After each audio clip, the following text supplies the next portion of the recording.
പാലക്കാട് ജില്ലയിലെ കഞ്ചിക്കോടെന്ന കൊച്ചു ഗ്രാമത്തിൽ ദൈവസ്നേഹത്തിൻ്റെ ആഴങ്ങൾ അനുഭവിച്ച് ജീവിക്കുന്ന ഒരു കുടുംബമുണ്ട്. പരിശുദ്ധ ദൈവമാതാവിൻ്റെ അത്ഭുതകരമായ ഇടപെടലുകൾ ജീവിതത്തിൽ അനുഭവിച്ച റാണി ജോൺ എന്ന സഹോദരിയുടെ കുടുംബം. ദിവ്യകാരുണ്യത്തോടുള്ള അതിയായ സ്നേഹത്താൽ ജ്വലിക്കുന്ന ഒരു ഹൃദയത്തിനുടമയാണ് റാണി ജോൺ എന്ന ഈ സഹോദരി. ബാല്യം മുതൽ ഇന്നോളം ദിവ്യകാരുണ്യനാഥന്റെ സ്നേഹത്തിൽ വളരുവാനും ജീവിക്കുവാനും ഇവർക്ക് കഴിഞ്ഞു. ഒരു കുർബാനയും വിലയില്ലാതായി പോകുന്നില്ല. ഈശോയുടെ രക്തം നിന്റെ കാൽച്ചുവട്ടിലേക്ക് ബലിപീഠത്തിൽ നിന്ന് ഒഴുകിയിറങ്ങുമ്പോൾ നിന്റെ ശിരസ് മുതൽ പാദം വരെയും നീ കഴുകപ്പെടുകയാണ്. ആ സമയത്ത് ഞാൻ കാണുന്നു ദിവ്യകാരുണ്യ ഈശോ വിശുദ്ധ കുർബാനയുമായിട്ട് അരികിൽ വരുന്നു. ഞാൻ അധരം തുറന്നു ദിവ്യകാരുണ്യ സ്വീകരണത്തിനുള്ള പ്രാർത്ഥനകൾ ചൊല്ലി ഞാൻ ഈശോയെ അധരം തുറന്ന് സ്വീകരിച്ചു. ആ സഹോദരിക്ക് ഒരു പൂ പോലും വെട്ടിയുണ്ടാക്കാൻ അറിയില്ല. ഇതിൻ്റെ മെറ്റീരിയൽ എവിടെ നിന്ന് വാങ്ങണമെന്ന് അറിയില്ല. ഇതെല്ലാം പ്രത്യേകമായ ഒരു അനുഭവത്താൽ ആ സഹോദരിക്ക് ഈശോ പറഞ്ഞു കൊടുത്തതാണ്. എൻ്റെ മറ്റൊരു അനുഭവമാണ്. എനിക്കൊരു ദിവസം വല്ലാത്ത ശ്വാസമുട്ടില്ല. വിശുദ്ധ കുർബാനയ്ക്ക് സ്വയമേ പോകാൻ നിവൃത്തിയില്ല. അന്ന് കാറൊന്നുമില്ല, നടന്നു പോകണം. ഇത്രയും ദൂരം നടക്കാനുള്ള കെൽപ്പില്ലെന്ന് എനിക്കറിയാം. കലശലായ ശ്വാസമുട്ടിൽ പഫടിച്ചു. ഇൻഹൈലർ എടുത്തിട്ടൊന്നും എനിക്ക് മാറുന്നില്ല. പക്ഷേ എനിക്ക് വിശുദ്ധ കുർബാനയ്ക്ക് പോകണം. അങ്ങനെയുള്ള ദിവസങ്ങളിൽ ഒത്തിരി പ്രാർത്ഥിക്കാറുണ്ട്. പ്രാർത്ഥിച്ച് ദിവ്യകാരുണ്യത്തിന് പോകാനായി ഒരുങ്ങുന്ന സമയത്ത് എൻ്റെ കുഞ്ഞ് പറഞ്ഞു, സ്നേഹമോള് പറഞ്ഞു, മമ്മിക്ക് വയ്യല്ലോ, മമ്മി ഇവിടെ ഇരുന്നോ, ഞാനും പപ്പായും പോയി വിശുദ്ധ കുർബാനയിൽ പങ്കെടുത്തിട്ട് തിരിച്ചു വരാം. വേണ്ട മോളെ, എനിക്ക് പോകണം. അന്നേരം കുഞ്ഞ് തമാശ രൂപത്തിൽ പറഞ്ഞു, മമ്മി പറയാറില്ലേ വിശുദ്ധ കുർബാനയ്ക്ക് പോകാനായിട്ട് നമ്മൾ തയ്യാറെടുക്കുന്ന ആദ്യ നിമിഷം മുതൽ വയ്ക്കുന്ന ഓരോ ചുവടുകളും മാലാഖമാരെ എണ്ണുമെന്ന് മാതാപിതാക്കൾ പറഞ്ഞു തന്നിട്ടുണ്ടെന്ന്. അങ്ങനെയാണെങ്കിൽ ഇന്ന് മമ്മിയുടെ കാൽച്ചുവടുകൾ എണ്ണി മാലാഖമാർ തളർന്നു പോകും. മമ്മിക്ക് നടക്കാൻ വയ്യല്ലോ. ഞാൻ പറഞ്ഞു, സാരമില്ല, മാലാഖമാരൊരിക്കലും തളരില്ല, നമുക്ക് കുർബാനയ്ക്ക് പോകാം. അങ്ങനെ ഞങ്ങൾ 3 പേരും ഒരുങ്ങി കുർബാനയ്ക്ക് പോകാനായിട്ട് ഇവിടെ നിന്ന് നടന്നു. പാതി വഴി എത്തിയപ്പോൾ നടക്കാൻ വയ്യ. ഒരു റോഡ് സൈഡിൽ ഞാൻ ഇരുന്ന് കുറച്ച് നേരം വിശ്രമിച്ചിട്ട് വീണ്ടും വിശുദ്ധ കുർബാനയ്ക്കായിട്ട് പോയി. അവിടെ ചെന്ന് അപ്പോഴും വിശുദ്ധ കുർബാനയ്ക്ക് അധികം ആൾക്കാരൊന്നും എത്തിയിട്ടില്ല. 1-2 പേരെ ദേവാലയത്തിന് അകത്തുള്ളൂ. ഞാൻ കുർബാനയ്ക്കായിട്ട് അകത്തേക്ക് പ്രവേശിക്കാൻ വിശുദ്ധ ജലം എടുത്ത് കുരിശു വരച്ച് പ്രാർത്ഥിച്ച് എൻ്റെ കാലുകൾ അകത്തോട്ട് വയ്ക്കുമ്പോൾ എനിക്ക് ഒരു കാല് വെച്ചു, പക്ഷെ അടുത്ത കാല് എടുത്തു വയ്ക്കാനായിട്ട് പറ്റുന്നില്ല. ആരോ എന്നെ തടയുക. ആരാ തടയുന്നേ എന്നെനിക്ക് മനസ്സിലാകുന്നില്ല, പക്ഷേ എന്നെ ആരോ തടയുന്നുണ്ട്. ഞാൻ വീണ്ടും കാലുകൾ പുറത്തോട്ട് വെച്ച് വീണ്ടും അകത്തോട്ട് വെച്ചു. പല പ്രാവശ്യം ഇത് ആവർത്തിച്ചിട്ടും എനിക്ക് സാധിക്കുന്നില്ല. അപ്പോൾ ഞാൻ എൻ്റെ കാലുകൾ വീണ്ടും പുറത്തോട്ട് വെച്ച് ആനവാതിലിൻ്റെ അടുത്ത് പുറത്ത്, ദേവാലയത്തിന് പുറത്ത് മുട്ടുകുത്തി നിലവിളിച്ച് പ്രാർത്ഥിച്ചു, ഈശോയെ, ഈ ദിവ്യബലി അർപ്പിക്കാനുള്ള ഒരു യോഗ്യതയെ എനിക്കില്ലെന്നറിയാം. ഈ ബലിയർപ്പണത്തിനായി വരുന്നവരിൽ പാപികളിൽ ഒന്നാമയാണ് ഞാനെന്നും എനിക്കറിയാം. എങ്കിലും ഈശോയെ, എന്നോട് കരുണ തോന്നണേ. അങ്ങയുടെ ബലിയർപ്പണത്തിന് അങ്ങയുടെ പാടുപീഡകൾ മാത്രമാണ് യോഗ്യതയായിട്ട് എനിക്ക് കൊടുക്കാനുള്ളത്. ആ സമയം ഞാനൊരു സ്വരം കേട്ടു, കുഞ്ഞെ വീണ്ടും പ്രാർത്ഥിക്ക്. ആ സ്വരം ആരുടേതാണെന്ന് എനിക്ക് മനസ്സിലായില്ല. ഞാൻ വീണ്ടും പ്രാർത്ഥിച്ചു. വീണ്ടും കണ്ണ് തുറന്ന് നോക്കിയപ്പോൾ ഞാൻ കണ്ടു പരിശുദ്ധ അമ്മ ദേവാലയത്തിൻ്റെ ആനവാതിൽക്കൽ 2 കരങ്ങളും വിരിച്ചു പിടിച്ച് പ്രാർത്ഥിച്ചുകൊണ്ടിരിക്കുന്നു. അമ്മ എന്നോട് പറഞ്ഞു, നിൻ്റെ പേരിന് കാരണഭൂതയായ വിശുദ്ധ കൊച്ചു ത്രേസ്യയെയും നിൻ്റെ കാവൽ മാലാഖയെയും കൂട്ടിന് വിളിച്ച് പ്രാർത്ഥിക്കണം. നിൻ്റെ എല്ലാ പാപങ്ങൾക്കും മാപ്പിരന്ന് പ്രാർത്ഥിക്കണം. നീ അതിനുശേഷമേ ദേവാലയത്തിൽ പ്രവേശിക്കാവൂ. ഞാൻ അപ്രകാരം പ്രാർത്ഥിച്ചു. കരുണയ്ക്ക് വേണ്ടി പ്രാർത്ഥിച്ചു. ഈശോയുടെ വിശുദ്ധ കുർബാന അർപ്പിക്കാനുള്ള യോഗ്യതയ്ക്ക് വേണ്ടി പ്രാർത്ഥിച്ചു. അമ്മ പറഞ്ഞു, കുഞ്ഞെ, എല്ലാ ദിവസവും ബലിപീഠത്തിലേക്ക് മക്കളെ ഒരുക്കി പറഞ്ഞയക്കാൻ ഞാനിവിടെയുണ്ട്. എൻ്റെ മക്കൾക്ക് അതൊന്നും അറിയില്ല. ഞാൻ എല്ലാവരെയും ഒരുക്കിയാണ് പറഞ്ഞയക്കുന്നേ. പ്രിയപ്പെട്ടവരെ, ഞാൻ ദേവാലയത്തിലേക്ക് പ്രവേശിച്ചു. പരിശുദ്ധ അമ്മ പറഞ്ഞു, കുഞ്ഞെ, കണ്ണുകൾ തുറന്ന് നീ അൾത്താരയിലേക്ക് ഒന്ന് നോക്ക്. ഞാൻ അൾത്താരയിലേക്ക് നോക്കിയപ്പോൾ കണ്ടത് എന്തെന്നോ, അലങ്കരിക്കപ്പെട്ട ഒരു പീഠത്തിൽ തൂവെള്ള വസ്ത്രധാരിയായി നമ്മുടെ ഈശോ ഇരിക്കുന്നു. അവിടുത്തെ തിരുവസ്ത്രം ദേവാലയം മുഴുവൻ വിരിച്ചിട്ടിട്ടുണ്ട്. വലിയൊരു വിരി പോലെ വിരിച്ചിട്ടിരിക്കുക. 1 ഇഞ്ച് സ്ഥലം പോലും ഗ്യാപ്പില്ലാതെ വെള്ള തിരുവസ്ത്രത്താൽ ദേവാലയം നിറഞ്ഞിരിക്കുന്നു. പരിശുദ്ധ അമ്മ പറഞ്ഞു, കുഞ്ഞേ, നീ നടന്ന് മുന്നോട്ട് കയറി മുട്ടുകുത്തുക. ഞാൻ സാധാരണ മുട്ടുകുത്താറുള്ളിടത്തേക്ക് നടക്കാൻ ശ്രമിച്ചു. പക്ഷേ എൻ്റെ കാലുകൾ കൂട്ടിയിടിക്കാൻ തുടങ്ങി. കാരണം ഞാൻ എവിടെയാ ചവിട്ടി നിൽക്കുന്നേ? ഈശോയുടെ തൂവെള്ള വസ്ത്രത്തിൽ. ഞാൻ ചവിട്ടുമ്പോൾ ഈശോയുടെ തിരുശരീരത്തിലെ വസ്ത്രം വലിയുമോ? എനിക്കിതിനുള്ള യോഗ്യതയില്ലല്ലോ എന്നുള്ള ഭയത്തോടുകൂടെ എൻ്റെ കാലുകൾ വിറയ്ക്കാൻ തുടങ്ങി.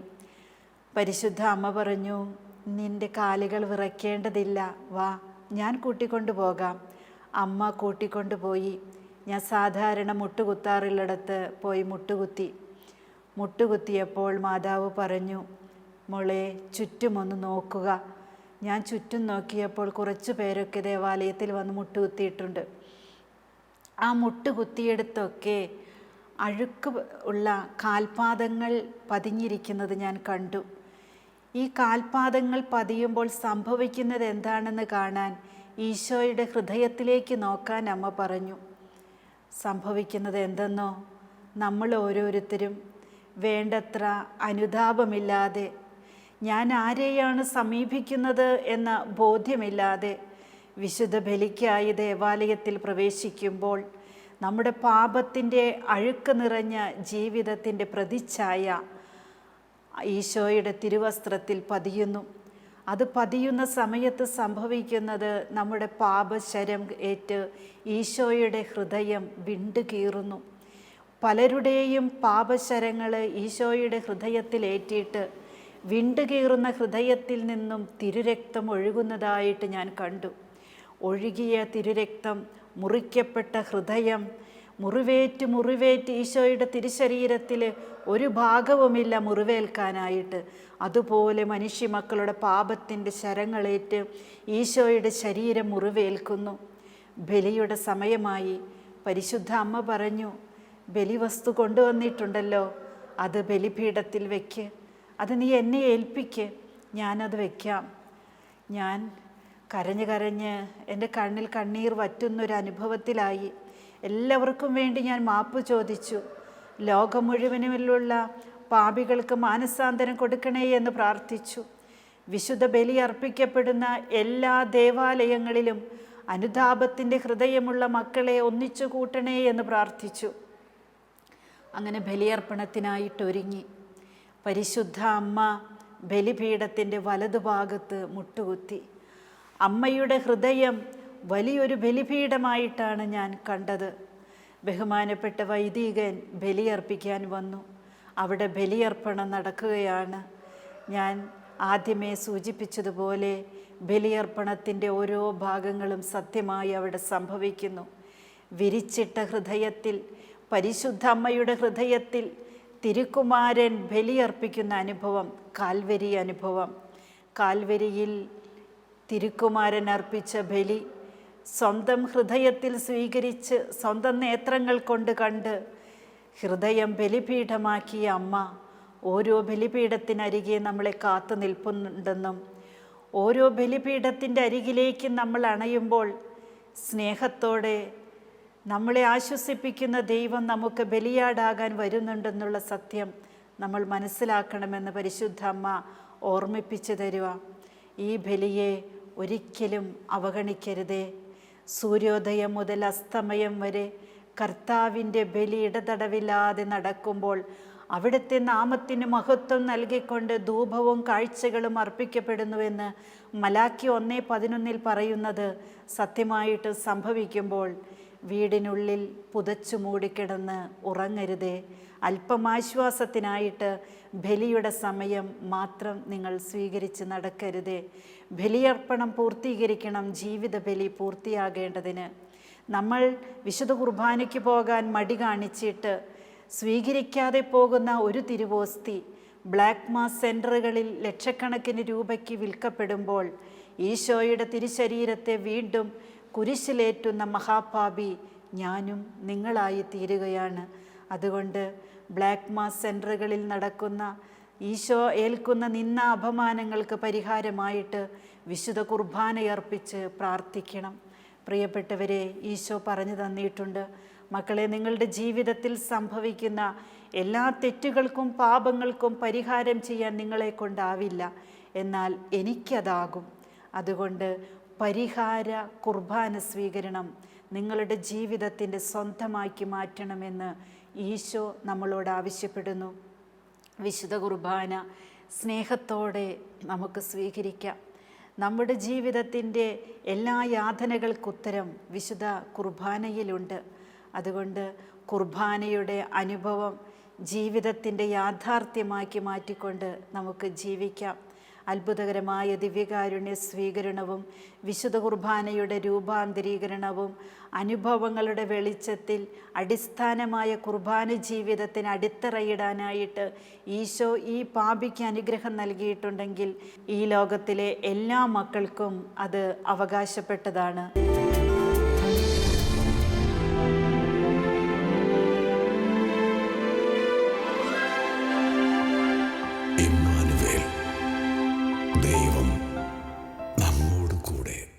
പലരും ചോദിക്കാറുണ്ട്, എന്തുകൊണ്ടാണ് ഓരോ അൾത്താരയിലും കർത്താവ് രക്തവും മാംസവുമായി മാറാത്തതെന്ന്. പ്രിയപ്പെട്ടവരെ, തുറന്ന മനസ്സോടെ ചോദിക്കുക, എത്ര പേർക്ക് മാംസരക്തങ്ങളായി മാറുന്ന ഈശോയെ ഭയമില്ലാതെ അറപ്പില്ലാതെ സ്വീകരിക്കാൻ പറ്റും? സ്നേഹിക്കുന്ന ഈശോ സ്നേഹം കൊണ്ട് പൊതിഞ്ഞ് വെളുത്ത അപ്പത്തിനുള്ളിൽ ഞാൻ ഇരിക്കാമെന്ന് പറഞ്ഞ് നമ്മുടെ അരികിലേക്ക് വരാൻ തീരുമാനിച്ചത് നമ്മളോടുള്ള സ്നേഹം കൊണ്ട് മാത്രമാണ്. കർത്താവിനെ യുഗാന്ത്യത്തോളം നമ്മോടുകൂടെ ആയിരിക്കാൻ അവിടുന്ന് കണ്ടുപിടിച്ച വലിയ കാരുണ്യമാണ് ദിവ്യകാരുണ്യം. അവിടത്തേക്ക് വേറെ ഏതെങ്കിലും രൂപം പ്രാപിക്കാമായിരുന്നല്ലോ. ആത്മാവിനപ്പം അതാവശ്യമാണെന്ന് ഈശോ നേരത്തെ കണ്ടു. അപ്പത്തിൽ ഒളിഞ്ഞിരിക്കാൻ അവിടുന്ന് തീരുമാനിച്ചു. അപ്പത്തിൽ നിറഞ്ഞു വസിക്കാൻ അവിടുന്ന് തീരുമാനമെടുത്തു. ആ അപ്പം ഭക്ഷിക്കുന്നവനിൽ എന്നെന്നും വാഴാൻ അവിടുന്ന് കൊതിച്ചു. മനുഷ്യൻ്റെ ഹൃദയം സുരക്ഷിതമായ ഇടമാണെന്ന് അവിടുന്ന് കണ്ടു. എന്നാൽ പ്രിയപ്പെട്ടവരെ ഓർക്കുക, ഞാനും നിങ്ങളും ഇന്ന് ഈശോയ്ക്ക് സുരക്ഷിത സങ്കേതം ജീവിതത്തിൽ കൊടുക്കുന്നുണ്ടോ? ദേവാലയത്തിൽ പോയി വിശുദ്ധ കുർബാന സ്വീകരിച്ചിട്ട് കുർബാനയാകാനുള്ള ജീവിതത്തിൻ്റെ യാഥാർത്ഥ്യങ്ങളിലേക്ക് ഇറങ്ങുമ്പോൾ ഈശോയെ മാറ്റി നിർത്തുകയല്ലേ ചെയ്യുന്നത്? അരുതേ, നമ്മൾ ഓരോരുത്തരും ജീവിക്കുന്ന സക്രാരികളാകണം. അതിനുള്ള ജീവിതമാണ് കുർബാനയിലേക്കുള്ള വിളി. ആ വിളി സ്വീകരിച്ചവരാണ് ക്രിസ്ത്യാനികൾ. മുറിയപ്പെട്ട ജീവിതത്തിൽ ക്രിസ്തുവിൻ്റെ ചോരപ്പാടുള്ള ജീവിത യാഥാർത്ഥ്യങ്ങളുടെ മുൻപിൽ നെഞ്ചു നിവർത്തി പരിശുദ്ധ കുർബാനയ്ക്ക് സാക്ഷ്യം വഹിക്കുവാനുള്ള കൃപയുടെ മനുഷ്യരായി തീരാൻ നമുക്ക് ലഭിച്ചിട്ടുള്ള കഴിവുകളെ കൃപകളാക്കി നമുക്ക് മാറ്റാം. വിശുദ്ധ കുർബാനയിൽ സമർപ്പിച്ചിട്ട് ഉത്തരം കിട്ടാത്ത ചോദ്യങ്ങളില്ല, ചോദ്യങ്ങൾക്ക് ഉത്തരം കിട്ടാത്ത സമയങ്ങളുമില്ല. ഒരമ്മയ്ക്ക് ഒരു കുഞ്ഞിനോട് എത്ര സ്നേഹം തോന്നുന്നോ അതിൽ കവിഞ്ഞ സ്നേഹമാണ് ദിവ്യകാരുണ്യീശോയ്ക്ക് നമ്മളോടുള്ളത്. നമ്മുടെ ജീവിതത്തിൻ്റെ എല്ലാ സാഹചര്യങ്ങളിലേക്കും ഇറങ്ങി വരാൻ നമ്മുടെ കർത്താവുണ്ട്. ബ്ലാക്ക് മാസ് സെൻറ്ററുകൾ അടച്ചുപൂട്ടാൻ പ്രാർത്ഥിക്കണമേ. ഈ ലോകത്ത് നിന്നും അബോർഷൻ നീങ്ങിപ്പോകാൻ പ്രാർത്ഥിക്കണമേ.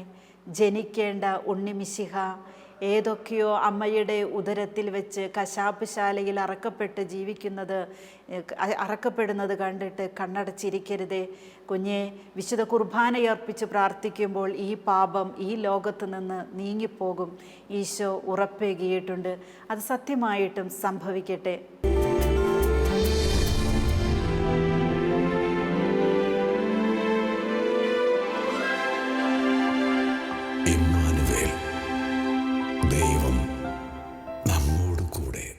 പരിശുദ്ധമ്മ പ്രത്യക്ഷപ്പെട്ട ചിത്രം വരച്ച് ലോകത്തിനത് വെളിപ്പെടുത്തി കൊടുക്കണമെന്ന് അമ്മ ആവശ്യപ്പെട്ടപ്പോൾ അമ്മ പറഞ്ഞു തന്ന കാര്യങ്ങളാ.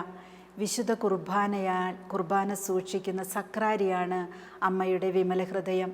കുർബാനയുടെ സ്ത്രീയാണ് പരിശുദ്ധ അമ്മ. കുർബാനയുടെ അമ്മയാണ് പരിശുദ്ധ കന്യകാമറിയം. അമ്മ ഈ ലോകത്ത് ജീവിച്ചിരുന്ന നാളുകളിൽ ദിവ്യകാരുണ്യനാഥനെ ആരാധിച്ച് ആരാധനയായി മാറിയ അമ്മയാണ്. ദിവ്യകാരുണ്യ ഈശോയ്ക്ക് ഈ ലോകത്ത് ജന്മം കൊടുത്തിട്ട് ദിവ്യകാരുണ്യനാഥൻ വളരുന്നത് ആരാധനയോടെ നോക്കി നിന്നൊരമ്മ.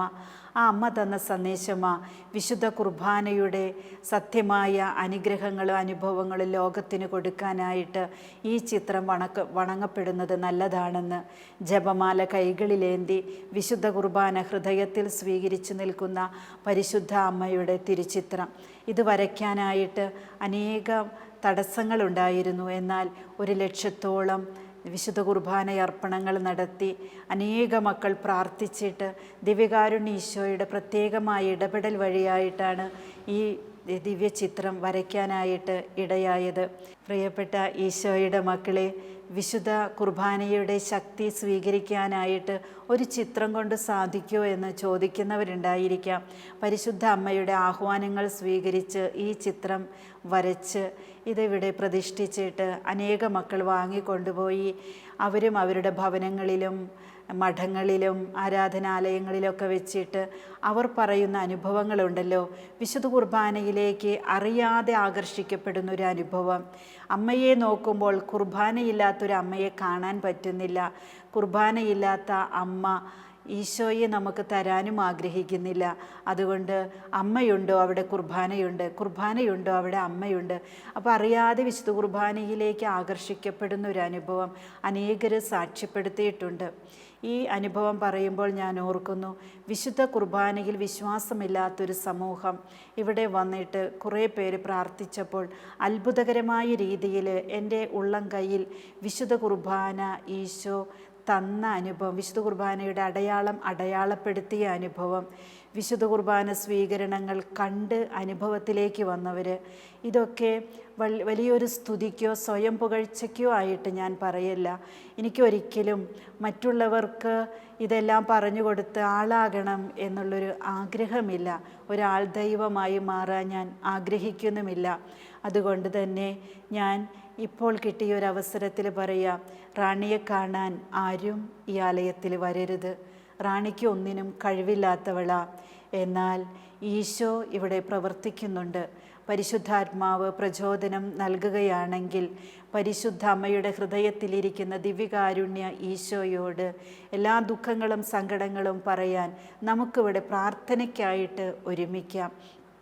മനുഷ്യർക്കല്ല പ്രാധാന്യം കൊടുക്കേണ്ടത്. മനുഷ്യരിൽ ആശ്രയിക്കുന്നതിനേക്കാൾ ദൈവത്തിൽ ആശ്രയിക്കുന്നത് എത്രയോ ശ്രേഷ്ഠമാണ്. നമ്മുടെ ദിവ്യകാരുണ്യ ഈശോ മഹത്വപ്പെടട്ടെ.